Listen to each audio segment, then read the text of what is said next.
Hello and welcome in. I am Poison and today we will be going through my builds for all the characters I have built on my Asia account of 5 years in Genshin Impact. It is currently version 6.6 and I thought it would be fun to go through all of my builds right before Naya. Before we start, please like and subscribe and let's get into the video. Disclaimers. Please pause to read any artifacts or constellations you are interested in. I will be skipping over characters I don't have built currently. If you see artifacts equipped on characters not shown in this video, it is for Imaginarium Theatre purposes only. And enjoy!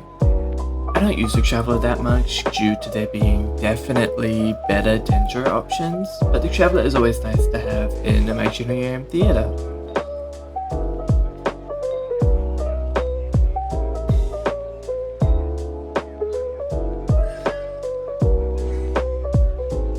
Linnea is probably one of my best built characters on my account and I am extremely happy with her crit ratio. Her overall util is extremely strong for Lunar crystallized teams and I'm very thankful for pulling her.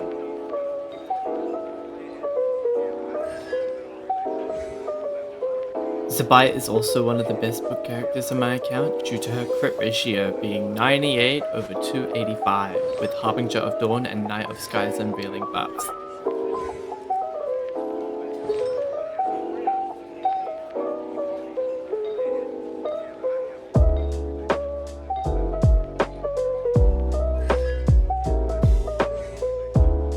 I love Navia's design, but I don't use her much because I've always been unlucky with farming for her artifacts. She still packs quite a bit of a punch though.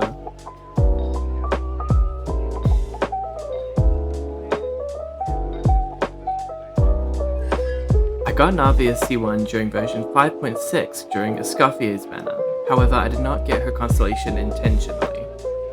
Zhongli really gets to see the light of day anymore, but was extremely useful in my early days of Genshin. Now he is used in Imaginarium Theatre when Xingqiu or a Shielder is needed.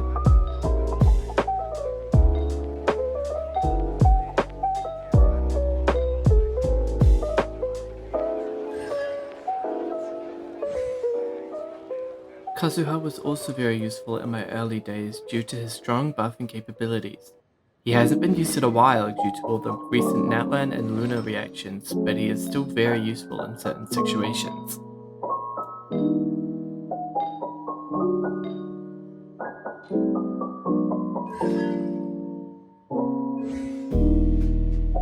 Escoffier is a key character in my Skirk team. Her sub DPS and cryo and hydro buffing capabilities are insane when combined with Furina.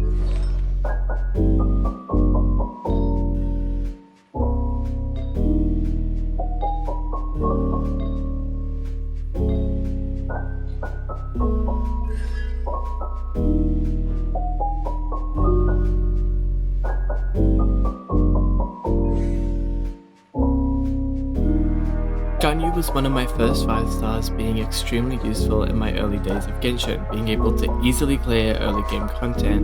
Unfortunately she fell off, but I am still very thankful for her progress towards my account.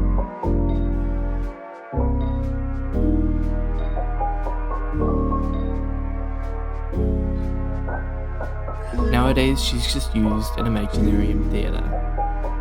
I pulled a Nefer on her most recent banner along with Columbina, which was a real struggle to grind to pull for them both. I've never really been happy with her build. I tried pulling Flynn's on his most recent banner as well, but Hoivers hates me. Hopefully one day I'll be able to perfect Ineffa's build and finally be happy with it. Varesa is also a character I pulled on her most recent banner alongside Durin. She has always been a bit awkward to build for me, never quite right. Luckily her artifact set is now in the strongbox alongside Skirk, so now I should have an easier time building her.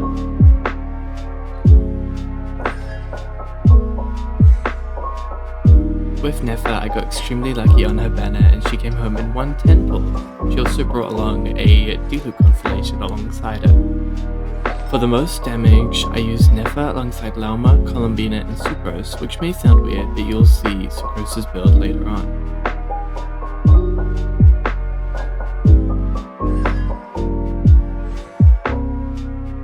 Lauma is built fully for supporting Nefer, although I do love seeing crit Lauma.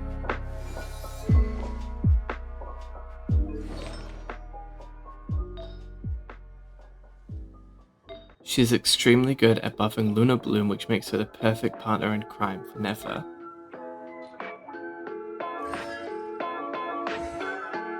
The Dendro Archon is mostly used in a Hyper Bloom team consisting of Nahida, Nilou, Kuki, and Xianyun. This team was very strong for all of Sumeru and most of Fontaine.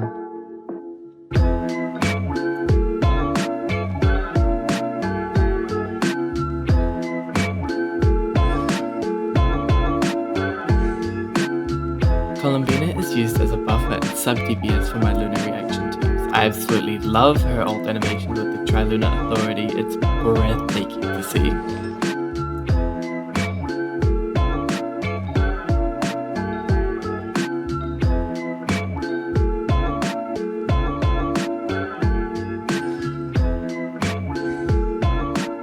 Mualani was my go for all of Yelan as she absolutely elevated my account in terms of damage.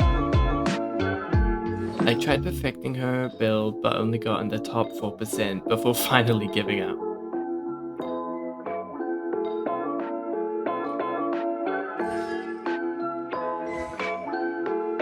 Furina is an absolute essential unit in my Skirk team. Her and Escoffier are an amazing buffing duo that elevates my Skirk incredibly.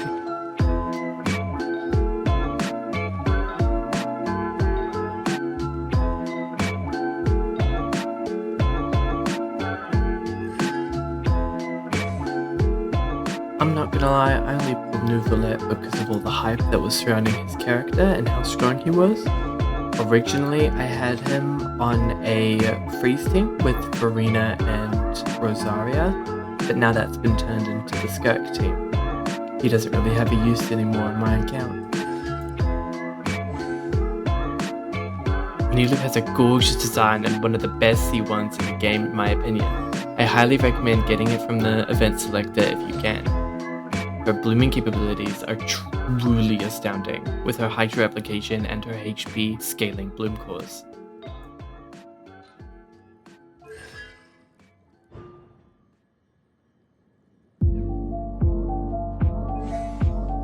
I originally pulled Yelan as a support for my Wu-Tao, but she has become so much more than that.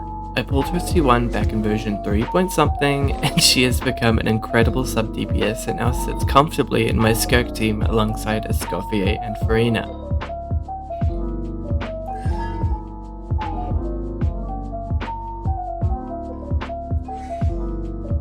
With Kokomi, I do unfortunately regret pulling her. She has been useful on some occasions and does heal an incredible amount, however she doesn't have any perfect teams she can be in, and unfortunately she's lost her usability on my account in my eyes.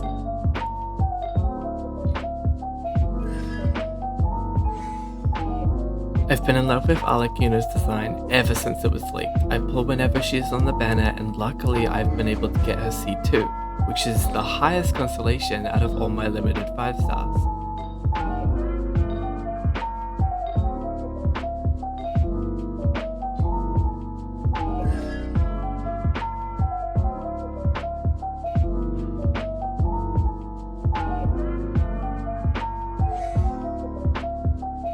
With Arlecchino, I have always been very indecisive with her build, whether she should be using Harmonic Whimsy or Gladiators, although Harmonic Whimsy is probably better.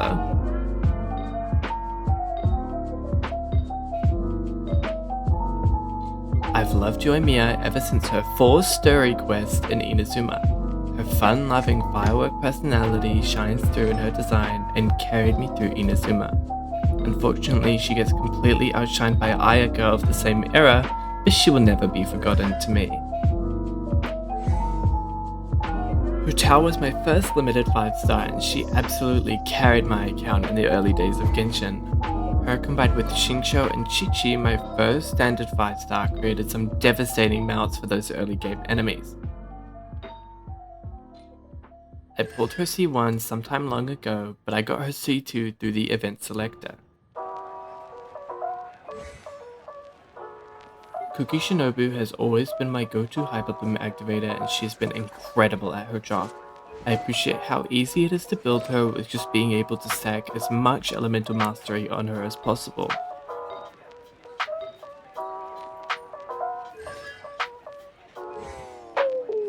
I use Xingqiu alongside Hu Tao and later Yelan in order to have the perfect Vape team for Hu Tao. Xingqiu does decent off-field damage when using Emblem of Severed Fate, and he is a great off-field Hydra applicator for any type of team.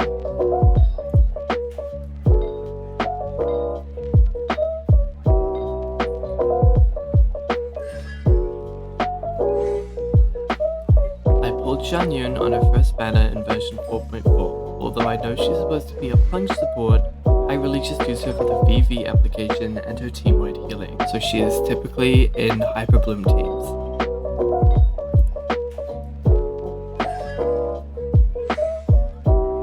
Ever since I pulled Skirk on my account, she has been insane in terms of damage.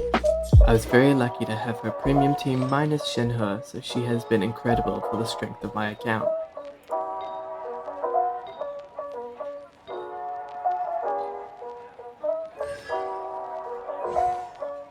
Ayaka being the original Skirk, she has always been moderately strong and unfortunately not too great. She has been great for past spiral abyss clears, but never got more use than that.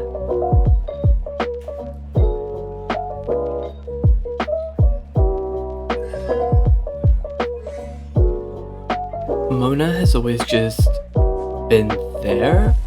I don't use her much, so she isn't built incredibly. I do, however, use her in Imaginarium Theatre, and that's all the use she gets.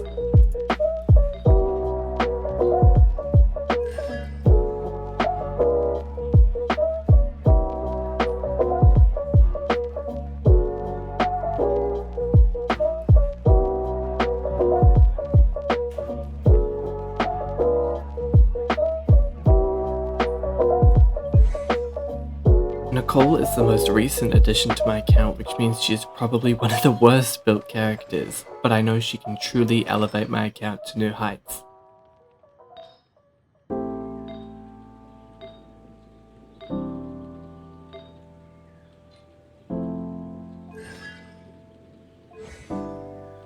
Durin has been an incredible unit ever since his release. His off-field DPS and support has been incredible for my account.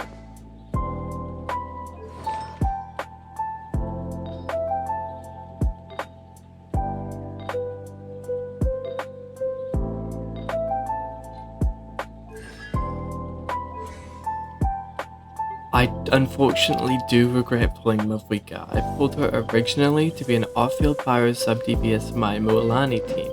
Since with the release of Durin, there hasn't been really a use for her on my account anymore.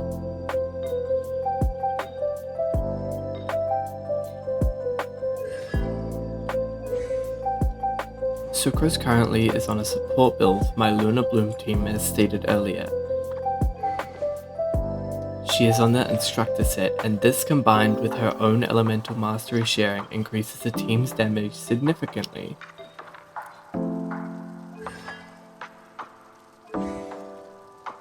I don't use Bennett that often, but he is a very useful character for any attack scaling DPS. With Nicole and Durin Hexerite buffs, Bennett hasn't really been seeing the light of day.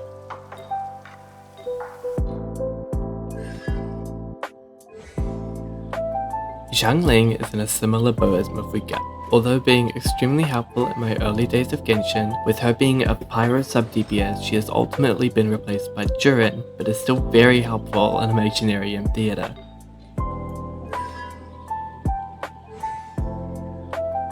I've always loved Lanyan as a character, and I love seeing people build her to the limit. I've wanted to properly build Lanyan for a while, but my focus keeps changing to the most recently pulled character. I'll get to her one day, hopefully.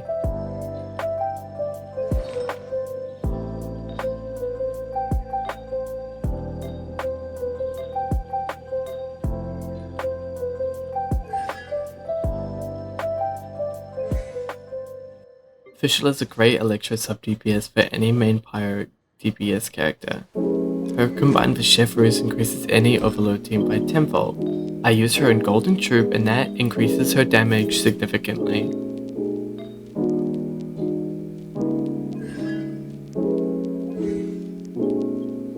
Chivalrous is a great asset to any Overload team. She is now benched for Nicole and Durin Hexerai, but she is still incredibly strong for buffing Overload reactions.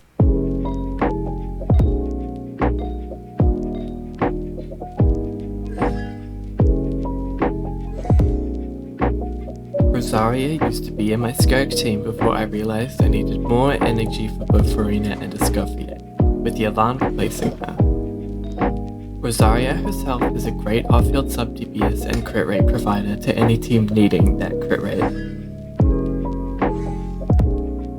Yansan is duoed with my Varesa for the most optimal damage in an Overload team. Those two combined with either Chivalrous, Nicole, Durin or Mavuika will do a crazy amount of DPS.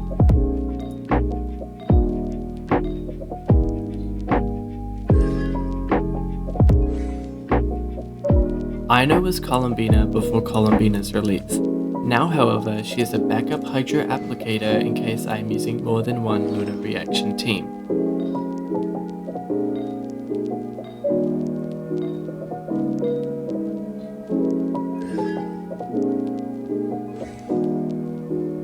Yae Miko has always been a great off-field electro DPS, but I more commonly used her in Hyperbloom based teams. However, I do plan to hopefully use her more with the stellar reaction buffs coming in version 6.7. Goro is used to my Lunar Crystallized team, and it is the highest DPS team that I have on my account.